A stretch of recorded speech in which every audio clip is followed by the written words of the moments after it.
எப்ப ராமர் கோயில் பிரச்சனை ஆரம்பிச்சிச்சோ, அயோத்தி பிரச்சனை ஆரம்பிச்சதோ, அதுல இருந்து அவனுங்களுக்கு கொஞ்சம் பரபரன்னு இருக்கானுங்க இந்த இந்துக்கள் எல்லாமே.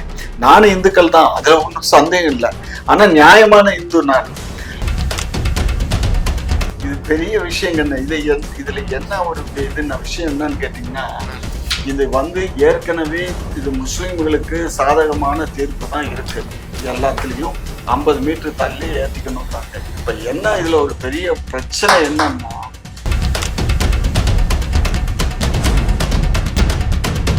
இப்ப இவங்களுக்கு போராட்டத்துக்குன்னு அனுமதி கொடுத்தோம்னா, இந்த போராட்டங்கிறது இப்ப மலையிலங்கிறதுனால பிரச்சனை இல்லை. ஏன்னா மலையில ஏறுறதுக்குள்ள நம்ம தடுத்து நிறுத்த முடியும்.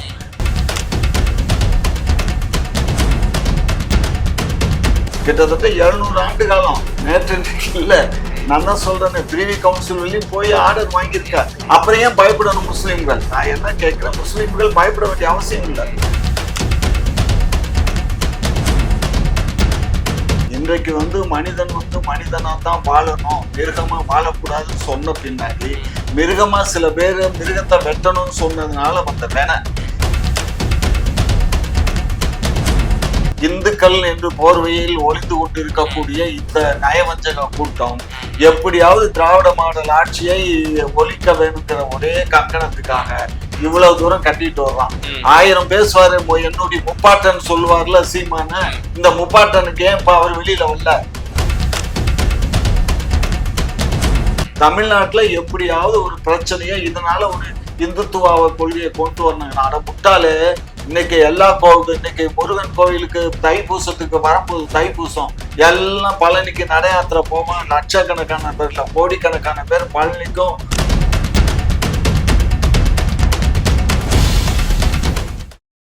குக்கு செய்திகள் நேயர்களுக்கு அன்பு வணக்கம். இன்றைய சிறப்பு நேர்காணல் நிகழ்ச்சியில நம்மோடு இணைந்திருக்கும் சிறப்பு விருந்தினர் திமுகவை சேர்ந்த டாக்டர் ஜி காமாட்சி நாயுடு அவர்கள். சார் வணக்கம். வணக்கம். நீங்கள் அந்த மண்ணின் மைந்தர், மதுரையை சார்ந்தவர். திருப்பரங்குன்ற அந்த மலையில் இஸ்லாமியர்களுக்கும் இந்து மக்களுக்கும் ஒரு சர்ச்சைக்குரிய வகையில் 2 நாட்களாக நம்ம மதுரை மாநகரம் முழுக்க 144 போட்டிருக்கு அந்த அரசாங்கம்.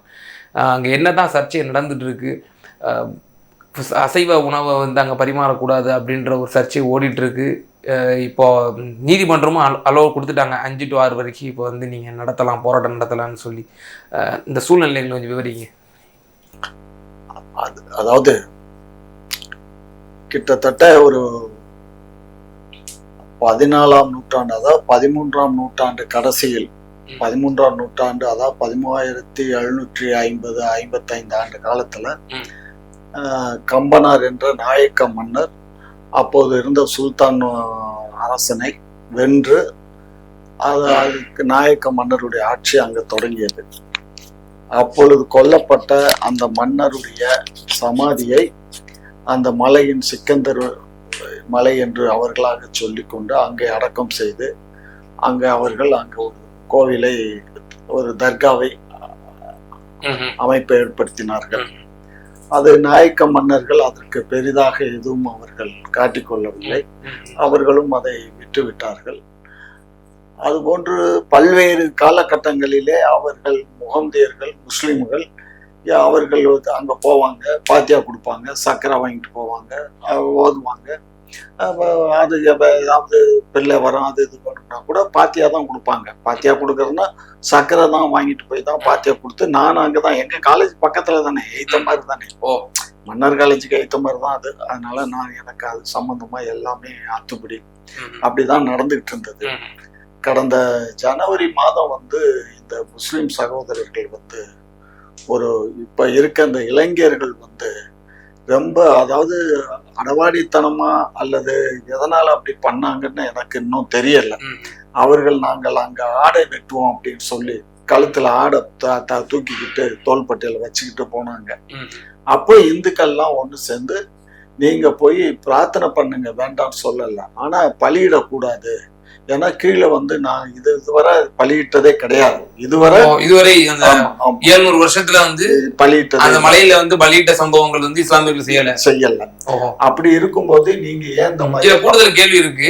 நீங்க வந்து தர்காக்கள்ல வந்து பல பரவலாக இருக்கக்கூடிய தமிழகத்துல எல்லா தர்காக்களையும் வந்து பலியிடக்கூடிய சம்பவங்கள் வந்து நடக்கதான் செய்யுது. இப்போ புகழ்பெற்ற நாகூர் தர்காவா இருக்கட்டும், இன்னும் ஏர்வாடி தர்கா இருக்கட்டும், இதெல்லாம் அந்த தர்காக்கள் எல்லாம் வந்து அதெல்லாம் வந்து தனித்தனியா இருக்கும் அந்த தர்கா எல்லாம். இது வந்து எப்படின்னா ஒரு மலை, அந்த மலையில வந்து குகை கோயில் வந்து முருகனுடைய முதல் படி வீடு. முதல் வீடே மொத்தம் 6 படை வீடு. முதல் படி வீடே வந்து திருப்பரங்குன்றம் தான். அதுக்கு மேல வந்து விஸ்வநாதர் கோவிலும் இருக்கு. அதே மாதிரி ஜைனர்களுடைய குகை கோயிலும் இருக்கு.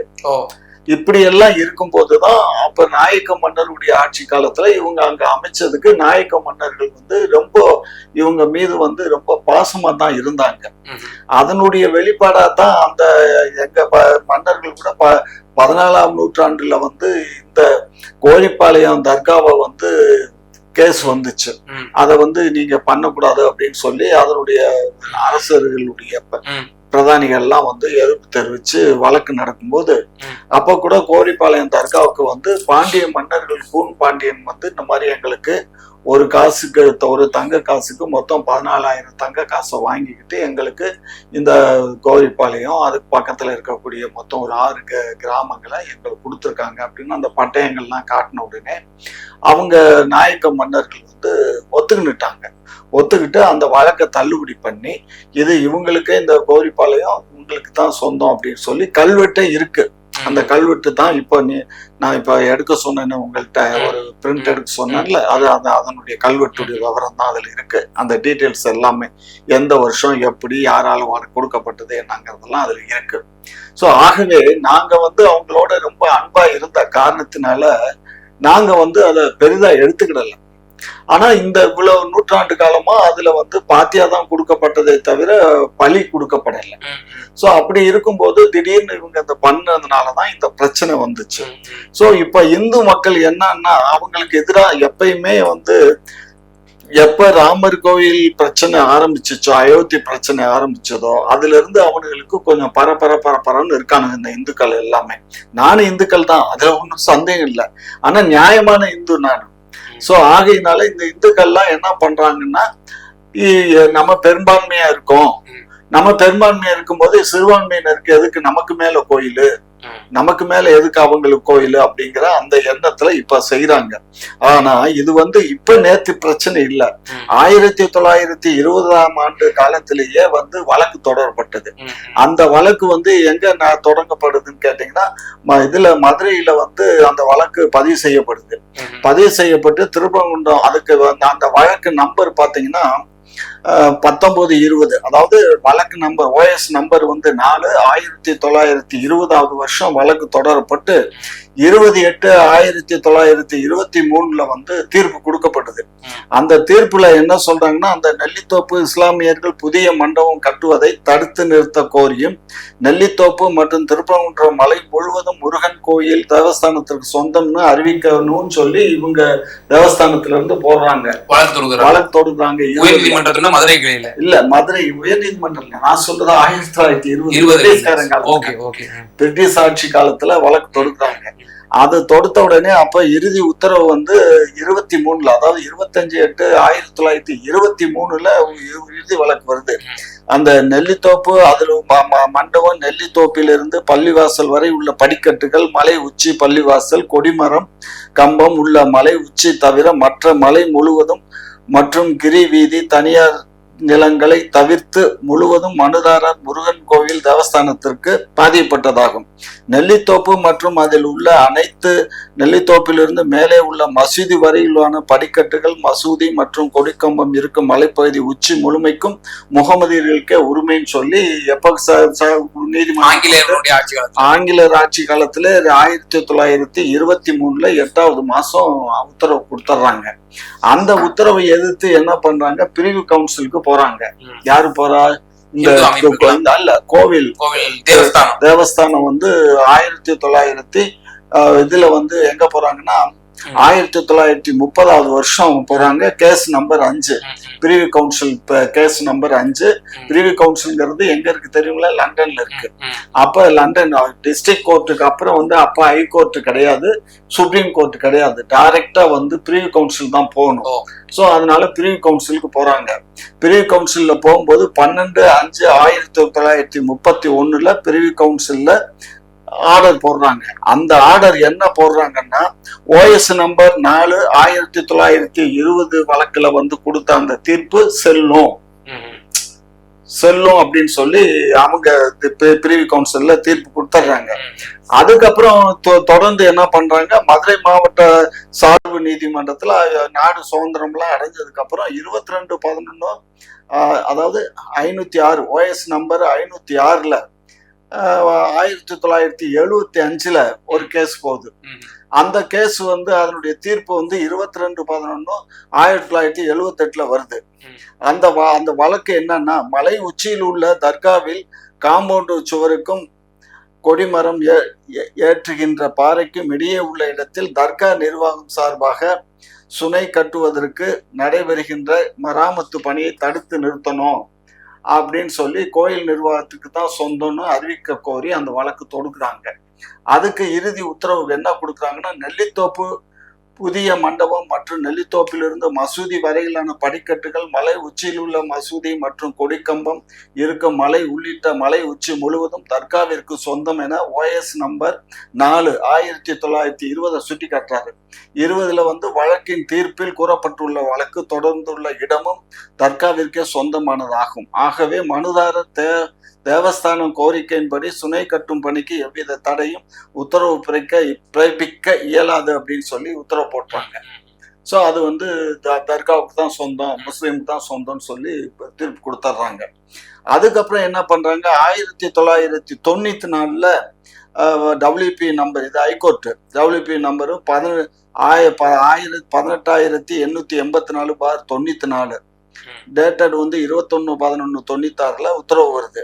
அதுல ஒரு 8 பேர் வழக்கு போட்டிருக்காங்க. தியாகராஜன்கிறவரு இந்து மகாசபையினுடைய தலைவரா இருக்கும்போது அவர் போடுறாரு. அவரை சேர்ந்து ஒரு 8 பேர் சேர்ந்து போடுறாங்க. அந்த வழக்கு என்னன்னா, திருப்பரங்குன்றம் மலை உச்சியில் கார்த்திகை தீபம் ஏற்ற கோரிய வழக்கு. அதுக்கு முன்னாடி எல்லாம் வந்து வழக்கமா கார்த்திகை தீபம் எல்லாம் ஏத்திக்கிட்டு தான் இருந்தாங்க. இந்த வருஷம் அந்த என்ன பண்றாங்கன்னா, அந்த 94 அந்த வருஷத்துல விளக்கு ஏத்துறதுக்கு இவங்க தாராள் பண்றாங்க. யாரு, நம்ம சர்ச்சை வந்து முஸ்லிம்கள் வந்து நீங்க அங்க எல்லாம் வந்து ஏத்தக்கூடாது அப்படிங்க. அதுக்கு முன்னாடி எல்லாம் ஏத்திட்டு தான் இருந்தாங்க. கார்த்திகை தீபம் ஏத்துவாங்க. கார்த்திகை இது வந்து இங்க எல்லாம் சொக்கப்பான் கொண்டாடுவாங்க, அது அங்க தீபம் ஏத்துவாங்க, கார்த்திகை தீபம். அது மாதிரி அதுக்கு என்ன பண்றாங்கன்னா, அனுமதிக்க கோரி வழக்கு போகுது. அதுல திருப்பரங்குன்றம் மலை உச்சியில் சொந்தம் என்பது குறித்து OS நம்பர் அதே 4 அது வழக்கின் தீர்ப்பை இறுதியானதாக அந்த தீர்ப்பை மதித்து நடக்க வேண்டும்னு மறுபடியும் ஹைகோர்ட் ஒரு உத்தரவு போட்டு, அதாவது அந்த பழைய தீர்ப்பே சொல்றாங்க. எப்ப 20 ஃபைல் பண்ணி 23 ஆர்டர் வந்துச்சு இல்லையா, அதையே வந்து நீங்க ஃபாலோ பண்ணணும் அப்படின்னு சொல்லி, அதான் OS நம்பர் 4 1920 வழக்கின் தீர்ப்பில் தர்காவிற்கு சொந்தமான இடங்கள் என்று குறிப்பிடப்பட்டுள்ள நெல்லித்தோப்பிலிருந்து மசூதிக்கு செல்லும் படிக்கட்டுகள், மசூதி கொடிமரம் மற்றும் மலை உச்சியில் ஆகிய பகுதிகளை தவிர்த்து தர்கா இடங்களில் இருந்து 50 மீட்டர் இடைவெளியில் வந்து தீபம் ஏற்றலாங்கிறான். அதாவது தர்கா இருக்கு, தர்கால இருந்து 50 மீட்டர் தள்ளி நீங்க ஏத்திக்கலாம் அப்படின்னு சொல்லி இதுல வந்து தீர்ப்பு கொடுத்துட்றாங்க மெட்ராஸ் உயர் நீதிமன்றத்துல. சரிங்களா? அதுக்கப்புறம் என்ன ஆகுதுன்னா, மறுபடியும் ஒரு வழக்கு போகுது. அதான் இது பெரிய விஷயங்கண்ண. இதுல என்ன ஒரு விஷயம் என்னன்னு கேட்டீங்கன்னா, இது வந்து ஏற்கனவே இது முஸ்லிம்களுக்கு சாதகமான தீர்ப்பு தான் இருக்கு. எல்லாத்துலயும் 50 மீட்டர் தள்ளி ஏத்திக்கணுங்கிறாங்க. இப்ப என்ன இதுல ஒரு பெரிய பிரச்சனை என்னன்னா, அங்க ஆடு வெட்ட உயிரி பலிகள் கொடுக்க கூடாது. ஏன்னா கீழே வந்து முருகன் கோவில் இருக்கு, மேல காசி விஸ்வநாதர் ஆலயம் இருக்கு. சோ அத சமணர்களுடைய குகையும் இருக்கு. சோ இதெல்லாம் இருக்கிறதுனால அங்க வந்து நீங்க வழக்கம் போல முன்னாடி கொடுத்த சக்கரை பாத்தியா கொடுக்கறத கொடுங்க, ஆடு வெட்டக்கூடாதுன்னு சொல்றாங்க. இவங்க அந்த ஆடு வெட்டணுங்கிறாங்க. இதுதான் பிரச்சனை. இந்த பிரச்சனை தான் இன்னைக்கு இந்த பூதாகரமா வந்திருக்கு. இத்தனை நீதிமன்றங்கள்ல தீர்ப்பு இருந்தாலும் கூட இந்துக்கள் வந்து அதை வந்து எப்படி நமக்கு ராமர் கோயில அயோத்தியில பண்ணாங்களோ அது மாதிரி இதை வந்து எடுத்துடலாம் அப்படின்னு நினைக்கிறாங்க போல தெரியுது. ஏன்னா எனக்கு நீங்க இப்போ மதுரை கிளையிலயும் வந்து இப்படிதான் ஒரு பதில் வரையும் செஞ்சிருக்கீங்க இன்றைய தினம். இந்த மாதிரி இவங்க போராட்டங்களுக்கு வந்து நம்ம அனுமதி கொடுத்துட்டோம் அப்படின்னா மீண்டும் ஒரு பாபர் மசூதி போல ஆகிடும் அப்படின்னு சொல்லியிருக்கீங்க. இது எப்படி சார் இது? இல்ல அவங்க உரிமையை தானே கேக்குறாங்க. இல்ல இப்போ ஒரு விஷயம் நல்லா புரிஞ்சுக்கோங்க. இப்ப இவங்களுக்கு வந்து போராட்டத்துக்குன்னு அனுமதி கொடுத்தோம்னா இந்த போராட்டங்கிறது இப்ப மலையிலங்கிறதுனால பிரச்சனை இல்லை. ஏன்னா மலையில ஏறுறதுக்குள்ள நம்ம தடுத்து நிறுத்த முடியும். இங்க பாபர் மசூதி அப்படி இல்லை. அது ஒரு பள்ளத்தாக்கு, ஒரு சின்ன மேடு, அதுல திடுன்னு எல்லாம் போய் பூந்துட்டான். இதுல அப்படி கூற முடியாது. ஏன்னா மலை ஏறி போகணும், ரொம்ப உயரம். சோ அது கிட்டத்தட்ட 1 கிலோமீட்டர் மேல ஏறி போகணும். அதனால அதுல சாத்தியம் இல்லை. பட் இருந்தாலும் கூட இவங்களுக்கு வந்து கிளைம் பண்றது அந்த கோயிலை இடிக்கணும்னு கிளைம் பண்ணல இந்துக்கள் நீங்க ஆடு மாடுகளை அங்க பலியிடாதீங்க, உயிர் பலி கொடுக்காதீங்கன்னு தான் கேட்கிறாங்க. அதை ஒத்துக்கிட்டு இவங்க மட்டும் ரெகுலரா எப்பயும் போல பாத்தியா ஓதிட்டு சாமி கும்பிட்டு வர்றதுல ஒன்றும் பிரச்சனை இல்லை. இதுதான் இந்த திருப்பங்குன்றத்தினுடைய சூழ்நிலை. இதுக்கு என்ன ஆச்சுன்னா இவங்க இன்னைக்கு இந்து முன்னணி எல்லாம் வந்து எங்களுக்கு ஆர்ப்பாட்டத்துக்கு இடம் ஒதுக்கணும்னு ஒரு கேஸ் போட்டாங்க. அதுக்கு வந்து அனுமதி கொடுக்கல. அதுக்கப்புறம் இன்னைக்கு ஒரு அர்ஜென்ட்டா இன்னும் ஒரு வழக்கு போட்டாங்க. அந்த வழக்குல வந்து எங்க வந்து என்ன ஜட்ஜ் என்ன சொன்னார்னா, காவல்துறை வந்து எந்த இடத்துல வந்து ஆர்ப்பாட்டம் பண்ணலாம் அப்படிங்கிறத கேட்டு சொல்லுங்கன்னு அவங்க அரசு வழக்கறிஞர்கிட்ட சொல்றாரு. ஸோ அரசு வழக்கறிஞர் கேட்டு சொல்றாரு, இந்த மாதிரி பைபாஸ் ரோட்ல அந்த நடராஜ் தியேட்டர் பக்கத்துல இருக்கக்கூடிய அந்த பழங்காநத்தம் பகுதி தான் வந்து ஆர்ப்பாட்டம் இந்த மாதிரி இடத்துக்கெல்லாம் ஒதுக்குறாங்க. ரெகுலரா நாங்களே பல ஆர்ப்பாட்டங்கள் அங்கெல்லாம் பண்ணியிருக்கோம். ஸோ அந்த இடத்துல பண்ணிக்கோங்க அப்படின்னு சொல்லியிருக்காங்க. இப்போ அங்க நடந்துகிட்டு இருக்கு. சரிங்களா? இதுதான் விஷயம். இதுக்கு இடைப்பட்ட இடங்கள்ல அந்தந்த ஊர்கள்ல எல்லாம் வந்து ஒட்டுமொத்த தமிழ்நாடு முழுவதும் இந்த இந்து முன்னணியை சேர்ந்தவங்களும் மற்ற அந்த துணை அமைப்பு RSS லொட்டுலோஸ்கெல்லாம் இருக்கு இல்லையா, இவங்க எல்லாம் சேர்ந்து ஒரு போராட்டம். இந்து முன்னணியினுடைய மாநில தலைவரை வந்து அவர் வீட்லயே ஹவுஸ் அரெஸ்ட் பண்ணி வச்சிருக்கீங்க. இன்னும் யாரெல்லாம் வந்து திரள இருந்தாங்களோ அவங்க எல்லாத்தையும் நீங்க முன்கூட்டியே அரெஸ்ட் பண்ணி வச்சிருக்கீங்க. அதாவது பிரிவென்டிவ் சொல்லுவாங்க இல்லையா, தற்காப்புக்காக முன்கூட்டி அவங்களை வந்து அரெஸ்ட் பண்றதுங்கிறது சட்டத்துல இடம் உண்டு. அதனுடைய அடிப்படையில தான் பண்ணியிருக்காங்க. இந்த பாரத மாதா செந்தில கூட தான் கைது செஞ்சு அவரை இப்ப வச்சிருக்காங்க. அநேகமா இப்ப ரிலீஸ் பண்ணிடுவாங்க. இது எல்லாத்துக்கும் நடைமுறை தான். இது வந்து ஒரு பெரிய விஷயம் இல்லை. இப்ப இதுல வந்து நம்ம வந்து என்னன்னா, இந்துக்களும் முஸ்லிம்களும் தமிழ்நாட்டுல வந்து ரொம்ப அந்யோன்யமா இருக்கும். இங்க தமிழ்நாடை பொறுத்த மட்டிலும் இங்க வந்து எந்த விதமான ஜாதிய பாகுபாடு இதுவரை இருந்ததில்லை. இன்றைக்கு வந்து திடீர்னு சொல்லி இந்த கலப்புனால வந்த விஷயம்தான் இது அங்க இருக்கக்கூடிய சில நண்பர்கள், தீவிரவாதமா இருக்கக்கூடிய நண்பர்களால் வந்த வேண. அவங்க வந்து நான் ஆடை வெட்டவேன் கோழியை வெட்டுவேன்னு சொல்லாம இருந்திருந்தா இந்த பிரச்சனையே இடம் இல்லை. நிம்மதியா அவங்க வாட்டுக்கு எப்பயும் போல பண்ணிருக்கலாம். ஏன்னா கிட்டத்தட்ட 700 ஆண்டு காலம் நேற்று இல்ல. நான் தான் சொல்றேன்னு பிரிவி கவுன்சில் வரையும் போய் ஆர்டர் வாங்கியிருக்க. அப்புறம் ஏன் பயப்படணும் முஸ்லிம்கள்? நான் என்ன கேட்கிறேன், முஸ்லிம்கள் பயப்பட வேண்டிய அவசியம் இல்லை. பிரிட்டிஷ்காரங்க இப்போ தொடர்ச்சியா பாக்குறோம், வலதுசாரி ஆதரவாளர்களா இருக்கட்டும், பிஜேபியினுடைய முக்கிய தலைவர்களா இருக்கட்டும், இப்போ வந்து இந்துக்கள் வந்து ஒன்றிணைய வேண்டியக்கூடிய நேரம் இது. இப்போ அது குறிப்பாக ராஜா கூட ஒரு ட்வீட் போட்டிருக்காரு. அயோத்தி நாயகன் திரு அசோக் சிங்கல் ஜி அவர்களும் வீரத்துறவி திரு ராமகோபாலன் ஜி அவர்களும் நமக்கு உபதேசித்த தாரக மந்திரம் ஒன்றுபட்ட இந்து சக்தி வென்று தீரும் அப்படின்னு சொல்லி இந்துக்களே ஒன்றிணைங்கள் அப்படின்னு சொல்றாங்க. ஒரு RSS மீட்டிங்ல மதுரை மெரினா பீச்சில், சென்னை மெரினா பீச்சில் ஒரு RSS மீட்டிங் நடந்தது. அப்போ வந்து தெரியல, RSS மீட்டிங்ல அந்த இப்பதான் பேண்ட் போடலாம். அப்போ வந்து அரக்கால் ரோசர் போட்டுட்டு ஒரு பனியனை போட்டு தொப்பியை வச்சுக்கிட்டு நானும் தான் போய் நின்றேன். அப்ப ராமகோபாலன் பேசுறாரு. என்ன பேசுறாரு, இங்க வந்து ஒரு 3% இருந்தாங்க பாகிஸ்தான் பிரிஞ்சு போகும்போது. இன்றைக்கு வந்து 18% ஆகிட்டாங்க முஸ்லீம். இந்த 18% 36% மாறுச்சுன்னு சொன்னாக்க ஆட்டோமேட்டிக்கா இதுவும் வந்து பாகிஸ்தான் மாதிரி இது இந்தியாங்கிறது பாகிஸ்தான் ஆயிரும் அப்படின்னு பேசுறாரு. ஆகவே நீங்க அதுக்கு வழி விடக்கூடாது. நீங்க எல்லாம் அதுக்கு வந்து ரொம்ப கேர்ஃபுல்லா இருக்கணும் அப்படின்னு சொல்லி நிறைய பேசினாரு அவரு. பட் அது எனக்கு அவ்வளவு வார்த்தைகள்லாம் நமக்கு இப்ப தேவையில்லை. ஏன்னா நம்ம வன்முறையை தூண்டணும் நமக்கு தேவையில்லை. வன்முறை பேச்சு நீங்களே வந்துடுறீங்களா அந்த முடிவோட? இல்ல, அன்றைக்கு அவர் பேசுனது அப்படிதான். ராமகோபாலன் பீச்ல சீரணி அரங்குல பேசின வார்த்தை அது. அதைத்தான் நான் சொல்றேன். சரிங்களா? ஆகையினால இது வந்து ஏற்புடையது அல்ல இன்றைய சூழ்நிலைக்கு. இன்றைக்கு வந்து மனிதன் வந்து மனிதனா தான் வாழணும், மிருகமா வாழக்கூடாதுன்னு சொன்ன பின்னாடி மிருகமா சில பேர் மிருகத்தை வெட்டணும்னு சொன்னதுனால வந்த வேண. இன்னைக்கு நான் என்ன சொல்றேன், இந்த முஸ்லிம் சகோதரர் இப்போ அண்ணாமலை அவர்கள் கூட என்ன குற்றச்சாட்டு வைக்கிறாரு, இப்போ நீங்க ராமநாதபுரத்தினுடைய எம்பியா இருக்கக்கூடிய நவாஸ் கனி அவர்கள் வம்படிக்கு அங்க போய் அசைவ உணவை சாப்பிட்றாரு போயிட்டு அப்படின்னு சொல்லி ஒரு குற்றச்சாட்டு வைக்கிறாரு. அவர் தரப்புலேயே வந்து மறுக்கிறாரு, நான் அசைவ உணவு சாப்பிட்டதா நீங்க வந்து பாத்தீங்களா, எங்க அது என்ன ஆதாரம் அப்படின்னு கேட்கிறாரு. அதுதான் கண்ணு நான் என்ன சொல்றேன், உங்க கூட்டணி கட்சியினரும் அதுல ஒரு முக்கியமான எம்பியா இருக்கக்கூடியவர் அந்த இஷ்யூல போயிட்டு அந்த உரிமைக்காக அவரும் நிக்கிறாரு. இல்ல கண்ணு, அது என்னன்னு விசாரிக்கத்தான் போனாரே தவிர அவர் அங்க போயிட்டு அசைவ உணவை எங்க உட்காந்து சாப்பிட வைக்கலும் சும்மா இதெல்லாம் அண்ணாமலை குற்றச்சாட்டு. அது கண்ணு நீங்க அதைத்தான் சொல்றேனே, இந்த பாரதிய ஜனதா ஏதாவது எங்க அரசுக்கு ஒரு கெட்ட பேரை உண்டு பண்ணி உள்ள பூந்தரணும்னு திட்டம் போடுறோம். அதுக்கு ஏதாவது ஒரு வன்முறையை தூண்டணும். அந்த வன்முறைக்கு திருப்பங்குன்ற சமாச்சாரம் மிகப்பெரிய சமாச்சாரம். ஆடு வெட்டணும்னு வந்தா வெட்டக்கூடாதுன்னு சொன்னோம். முஸ்லிம் ஆட்கள் எல்லாம் கூப்பிட்டு பேசினா அவங்க சரின்ட்டு போயிட்டாங்க. அதுக்கப்புறம் எதுக்கு இந்த பிரச்சனை வரணும்? நான் சொல்றேன், உங்களுக்கு புரியுதா? உங்களுக்கு இது திரும்ப இந்த பிரச்சனை வருதுன்னா காரணம் என்னன்னா, இதை வச்சு ஒரு குளிர் காயின்னு இது லா அண்ட் ஆர்டர் ப்ராப்ளம் வரணும். இங்க வந்து ஒரு பெரிய இஷ்யூ ஆச்சு, மதக்கலவரம். இப்போ பிரதமர் மோடிஜியா இருக்கட்டும், இங்க கூட பிஜேபியா இருக்கட்டும், திமுக அரசின் மீது என்ன குற்றச்சாட்டு வைக்கிறாங்க அப்படின்னா, திமுக மட்டும் இல்ல இந்தியா கூட்டணி கட்சி மீது என்ன குற்றச்சாட்டு வைக்கிறாங்க அப்படின்னா, இவங்க வந்து சிறுபான்மையினர் வந்து தாழ்ச்சா பண்ணுவாங்க. ராகுல் காந்தியும் சரி, முக ஸ்டாலின் அவர்களும் சரி, நம்ம யூபியில் இருக்கக்கூடிய அகிலேஷ் யாதவும் சரி, இவங்கெல்லாம் சிறுபான்மை தாழ்ஜா பண்ணுவாங்க அப்படின்ற ஒரு குற்றச்சாட்டு தான் முன்வைக்கிறாங்க. அதுக்கு தீனி போடுற விதமாக தான் இப்போ நீங்கள் வந்து அஃபிடவிட் தாக்கல் செஞ்சுருக்கீங்க மதுரை கிளையில்.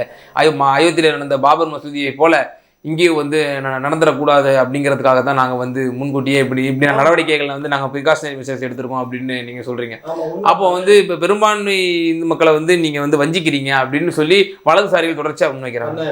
வலதுசாரி மக்களுக்கு அப்ப 1920 மதுரை மாவட்ட நீதிமன்றம் கொடுத்தது தப்பா, பிரிவு கவுன்சில் கொடுத்தது தப்பா, அதன் பின்பு தொடர்ச்சியாக 3 முறை ஹைகோர்ட்ல கொடுத்த தீர்ப்பு தப்பா? அப்ப நீதிமன்றத்தினுடைய தீர்ப்பை மதிச்சு முஸ்லிம்களும் நடக்கணும், இந்துக்களும் நடந்துக்கணும். அதை விட்டுட்டு நான் தான் இங்க வந்து அதான் நான் தான் சொல்றேனே கண்ண, இந்துக்கள் என்று போர்வையில் ஒளிந்து கொண்டு இருக்கக்கூடிய இந்த நயவஞ்சக கூட்டம் எப்படியாவது திராவிட மாடல் ஆட்சியை ஒழிக்க வேணுங்கிற ஒரே கங்கணத்துக்காக இவ்வளவு தூரம் கட்டிட்டு வர்றான்.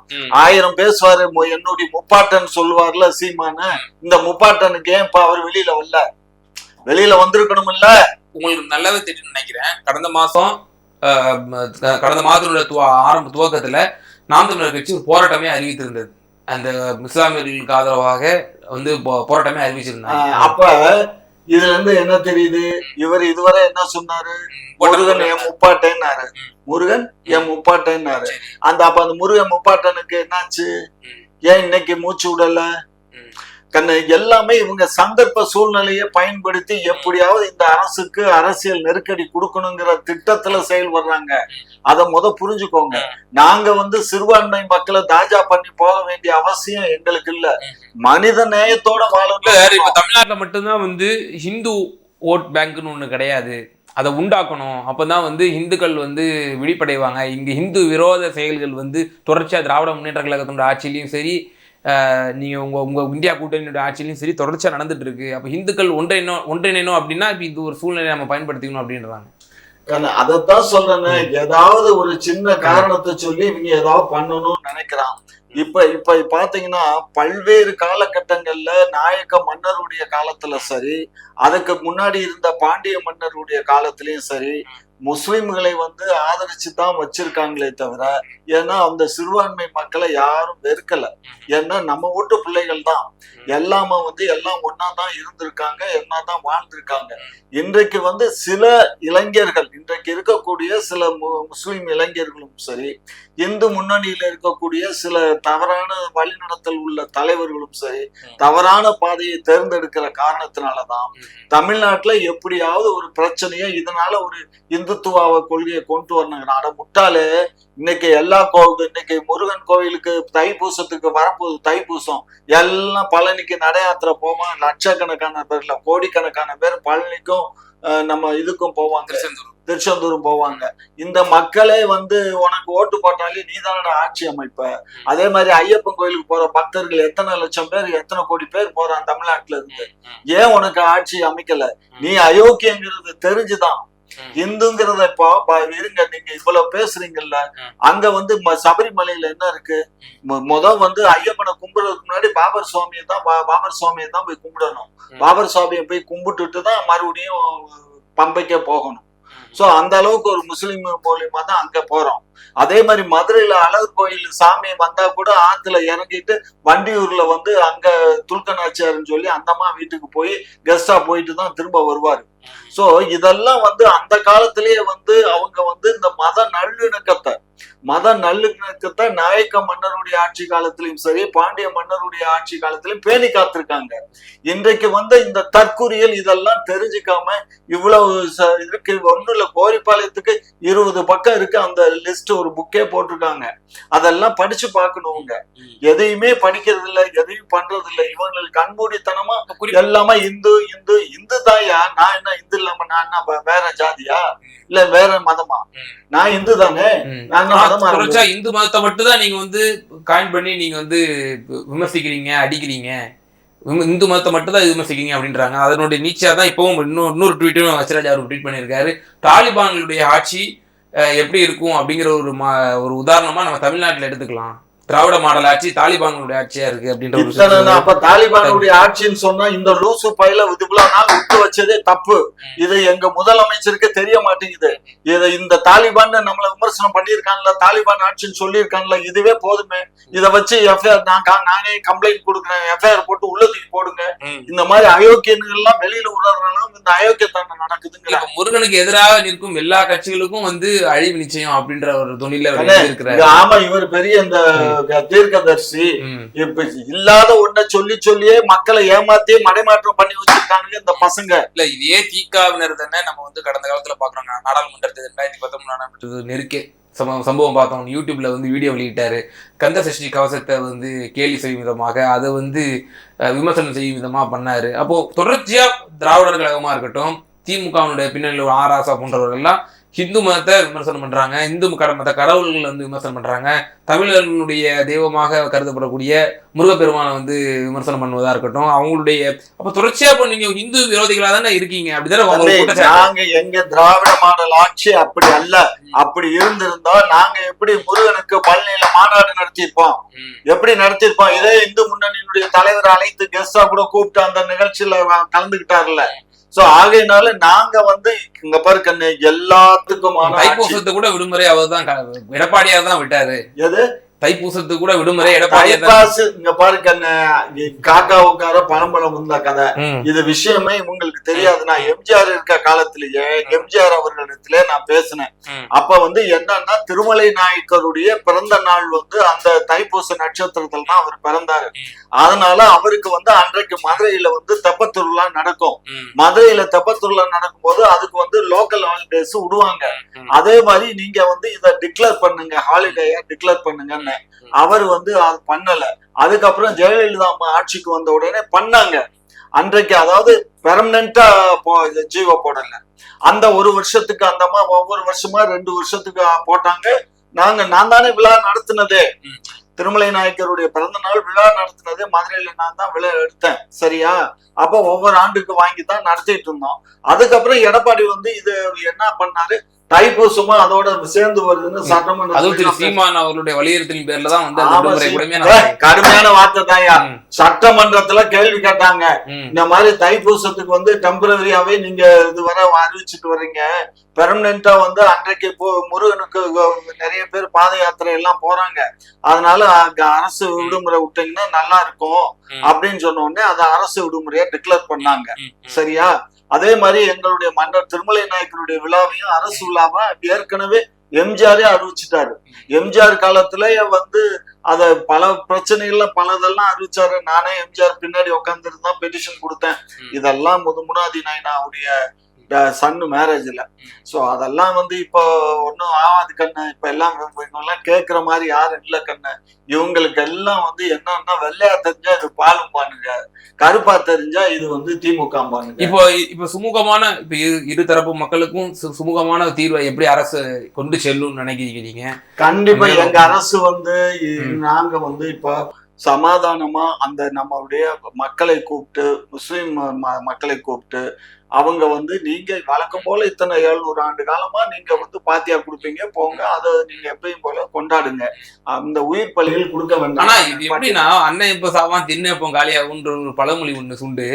அது போல எப்பப்பெல்லாம் திராவிட முன்னேற்ற கழகத்தினுடைய ஆட்சி இந்த தமிழகத்துல வந்து அமையுதோ அப்பப்பெல்லாம் வந்து இந்து முன்னணியினராக இருக்கட்டும், இந்து மக்கள் கட்சி, அவங்க அந்த ஆர்எஸ்எஸ் அமைப்பினர்கள்லாம் வந்து ஏதேனும் ஒரு சக மதத்தினர் மீது ஏதேனும் ஒரு துவேஷத்தை பரப்பும் விதமாகவோ அல்லது ஒரு பரபரப்பான சூழ்நிலை ஏற்படும் விதமாகவோ திமுக ஆட்சியில அப்பப்போ பண்ணுவானுங்க. ஏன்னு கேட்டேன்னா அதிமுக ஆட்சி கூட அப்படி நம்ம அதிமுக ஆட்சியில ஜெயலலிதா அம்மா என்ன பண்ணாங்க, ஆடு மாடு கோழி எல்லாம் வெட்டக்கூடாதுன்னு ஒரு 2003 ஜீவோ போட்டாங்க. ஆமா 2003 இல்ல 2003 2004 பிறகு படுதோல்வி அடைஞ்சாங்க. 40 தொகுதியில் படுதோல்வி அடைஞ்சாங்க. போட்டு அவங்களே வாபஸ் வாங்கிட்டாங்க.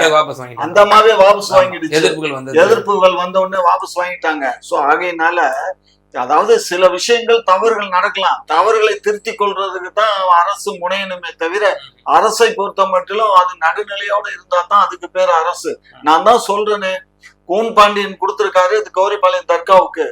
மன்னர்கள் ஆட்சி வருது, கம்பனாருக்கு பின்னாடி ஆட்சிக்கு வந்த மன்னர் வந்த போது அத எல்லாம் வந்து அந்த கோர்ட் மாதிரி அவர் வச்சு விசாரணை பண்ணும் போது இது கூன் பாண்டியன் காலத்திலே கொடுக்கப்பட்டதுன்னு அந்த கல்வெட்டெல்லாம் எடுத்து எல்லாம் சொன்ன உடனே, அறிஞர்கள் எல்லாம் சொன்ன உடனே ஒத்துக்கிட்டு அது அவங்களுக்கே கொடுக்குறாங்க. ஆனா திரு அண்ணாமலையார்களா இருக்கட்டும், இந்துத்துவவினருக்கு அந்த சார்புநிலையா இருக்கட்டும், அம்மையார் ஜெயலலிதா அவர்களே வந்து ஒரு சிறந்த இந்துத்துவவாதி அப்படின்னு சொல்றாங்க. அதனாலதான் நீங்க வந்து இந்து விரோதி அப்படின்னு சொல்லி சொல்றாங்களோ? அதாவது ஆன்டி ஹிந்துங்கிற ஒரு உங்களுக்கு அந்த குற்றச்சாட்டு என்பது கலைஞர் காலத்துல இந்துங்கிறது வேற, சாமி கும்பிடுறதுங்கிறது வேற. முட்டா பயிலுவா இவனுக்கு இந்துங்கிறது ஒரு மதம், அவ்வளவுதான். நாங்க வந்து அந்த இந்துங்கிற மதத்தை சேர்ந்தவங்க. நாங்க வந்து சாமி வழிபாடு இப்ப எப்படி முஸ்லிம்கள் சிலை வழிபாடுக்கு அவங்க ஒத்துக்கிறது இல்ல, அவங்களுக்கு சிலை வழிபாடுன்னு இல்ல, இறைவன் தவிர எந்த வழிபாடு அவங்க ஏத்துக்கிறது இல்ல. அதே மாதிரி இப்ப நாங்கள்லாம் என்னன்னு கேட்டீங்கன்னா எங்களுக்கும் அதேதான், எல்லாமே கடவுள் ஒருவர். எங்க அண்ணா சொல்லியிருக்காரு, என்ன சொன்னார், ஒன்றே குலம் ஒருவரே தேவன் சொன்னார். இப்ப அதான் சார், இப்ப நீங்க ஹிந்துன்றீங்க இல்லையா, இது இந்த ஹிந்துங்கிற கோட்பாட்டை வந்து பெரியார் அவர்களோ அண்ணா அவர்களோ வந்து சொன்ன அந்த கருத்தியல் கோட்பாடா? ஹிந்துன்னு தங்களை வந்து அவர்கள் வந்து பிரகடனப்படுத்தியதே கிடையாது. ஆசா அவர்கள் ஒரு மேடையில நாங்கள் ஹிந்துக்களே இல்லை அப்படின்னு சொல்லும் போது மிகப்பெரிய சர்ச்சைக்கு உள்ளாக்கப்பட்டது. அப்போது திராவிட முன்னேற்ற கழகம் ஒரு விளக்கம் அளித்தது, சனாதன ஹிந்து என்பது வேற, சாமானியன் இந்து என்பது வேறன்னு சொல்லி அதுக்கு ஒரு நீங்க மலுப்பலான ஒரு இது சொன்னீங்க.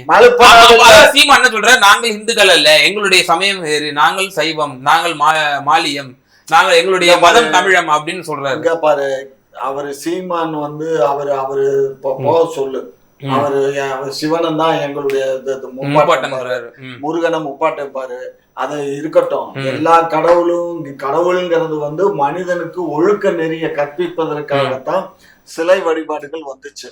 ஏன்னா ஒரு சிலை இப்ப ஒரு காளின்னா வந்து பாத்தீங்கன்னா பத்திரகாளி மாதிரி வருவாங்க, ஆர்வா கம்பி இதெல்லாம் வெட்டி தப்பு பண்ணா இது பண்ணிடுவாங்க அப்படிங்கிற ஒரு பயத்தை காட்டணுங்கிறதுக்காக தான் அந்த மாதிரி ஒரு உருவத்தை வச்சா முன்னோர்கள்.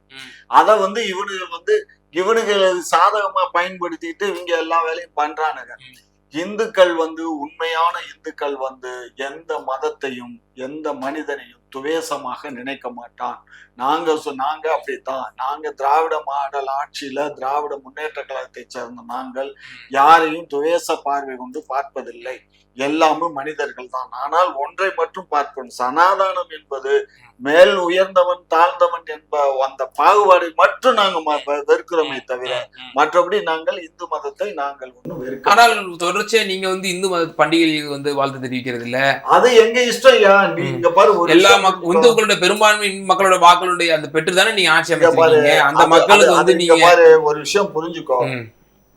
அதுக்கு என்ன காரணம்னா, அதுக்கு என்ன காரணம் ஹெச்ராஜா சொல்றாருன்னா, இது சர்ச் அரசு அப்படின்ற. சர்ச் நான் சொல்றது கேளு. அதாவது என்னன்னா, அதாவது தீபாவளி வந்து ராவணனை பழிவாங்க அவர் இறந்த நாள் தான் வந்து தீபாவளியா கொண்டாடுறாங்கன்னு ஒரு கட்டுக்கதை வந்துச்சு. அந்த புனையப்பட்ட கதை. அந்த புனையப்பட்ட கதையை நம்பின காரணத்தினாலதான் நான் ராவணங்கிறவன் தமிழன், இலங்கையில் தோன்ற ராவணன் வந்து ஒரு தமிழன் அழிந்த நாளை வந்து தீபாவளியா நம்ம கொண்டாடுறதுக்கு வாழ்த்து சொல்ல வேண்டாம்னு நம்ம சொல்றது இல்லையே தவிர மற்றபடி வேற ஒன்னும் இல்லை.